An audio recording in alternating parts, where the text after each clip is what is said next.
तमाम देखने और सुनने वालों को अस्सलाम वालेकुम। बयान किया जाता है कि बनी इसराइल में एक शख्स था जिसकी बीवी नहायत हसीन थी, जिस पर वो इसराइली फरिश्ता था। चनाचे जब इस औरत का इंतकाल हो गया तो उस इसराइली शख्स को बड़ा कल्क हुआ और एक मुद्दत तक वो उसकी कब्र पर बैठा रोता रहा। इत्तफाकन हज़रत ईसा अलैहिस्सलाम को इधर से गुज़र हुआ तो उन्होंने इस इसराइली को परेशान हाल देखकर इससे सबब जाना। जब इसराइली ने अपना वाक़या बयान किया तो हज़रत ईसा अलैहिस्सलाम ने दरियाफ़्त फरमाया, क्या तू चाहता है कि मैं इसको तेरे लिए ज़िंदा कर दूँ?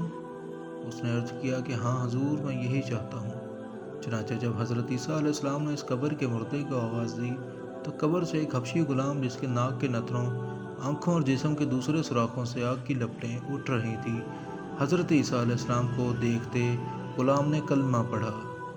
इसराइली ने यह देख कर अर्ज़ किया, हजूर मुझसे गलती हो गई, मेरी बीवी की कब्र तो दूसरी है। ये सुनकर हज़रत ईसा अलैहिस्सलाम ने हबशी को हुक्म दिया कि तुम अपनी कब्र में वापस हो जाओ। चनाचे वो मुर्दा होकर गिर गया और उसकी कब्र को मिट्टी से छुपा दिया गया। फिर हज़रत ईसा अलैहिस्सलाम ने इस दूसरी कब्र की जानब तवज्जो फरमाई और हुक्म दिया कि ए साहिब कब्र, अल्लाह के हुक्म से ज़िंदा हो जा।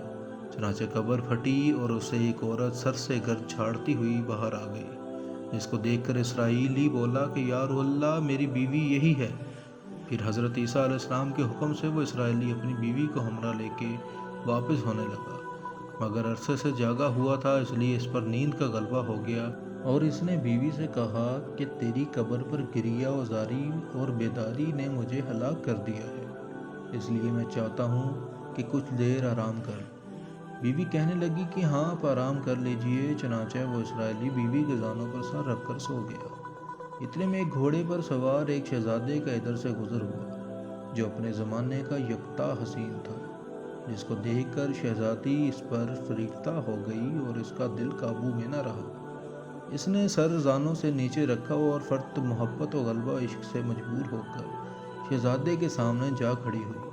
इधर जैसे ही शहजादे की नज़र इस पर पड़ी, वो भी इसको देखकर इस पर फरिफ्ता हो गया और औरत की ख्वाहिश पर इसको अपने घोड़े पर बिठाकर ले गया।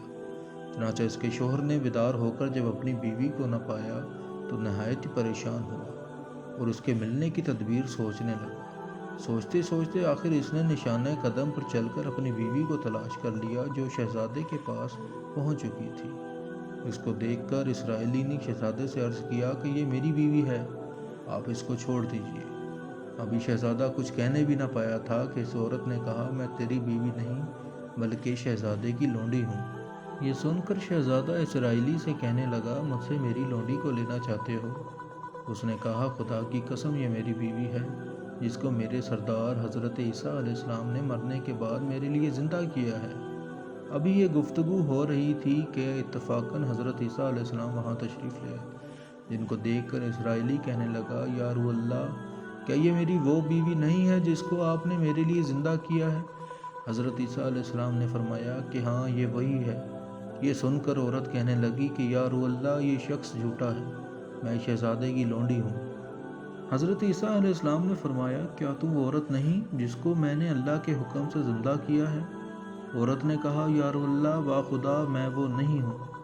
इसके बाद हज़रत ईसा अलैहिस्सलाम ने फरमाया, जो जान खुदा के हुक्म से मैंने तुझे दी है उसको वापस कर दे। ये सुनते ही वो औरत फिर मुर्दा होकर गिर पड़ी। फिर हज़रत ईसा अलैहिस्सलाम फरमाने लगे कि जो शख्स ऐसे आदमी को देखना चाहे जो काफिर मरा था और ज़िंदा होकर ईमान लाया, तो वो उस हबशी गुलाम को देख ले, और जो कोई ऐसे शख्स को देखना चाहे जो मोमिन मरा था, फिर अल्लाह ने उसको ज़िंदा किया और काफिर होकर हालत कुफ्र में मर गया, तो उस औरत को देख ले। इस वाक़े को देखकर इसराइली ने कसम खाई कि अब कभी निकाह न करूँगा, और मैदानों की तरफ निकल गया, जहाँ अल्लाह ताला की इबादत में मसरूफ़ रहकर उसे मौत आ गई। अल्लाह ताला उस पर रहम फरमाए। नबी और रसूल के इकरार और इनकार का नतीजा इस हक़ाइक़ से ज़ाहिर होता है और सबक मिलता है कि कामयाबी अपने नबी की इताअत और मोहब्बत से ही मिल सकती है। चनाचे हमें भी चाहिए कि हर हाल में अपने नबी सल्लल्लाहु अलैहि वसल्लम की इताअत को सामने रखें, चाहे दिल माने या न माने। نبی کریم صلی اللہ علیہ وآلہ وسلم کے طریقوں کو لازمی اپنایا جائے۔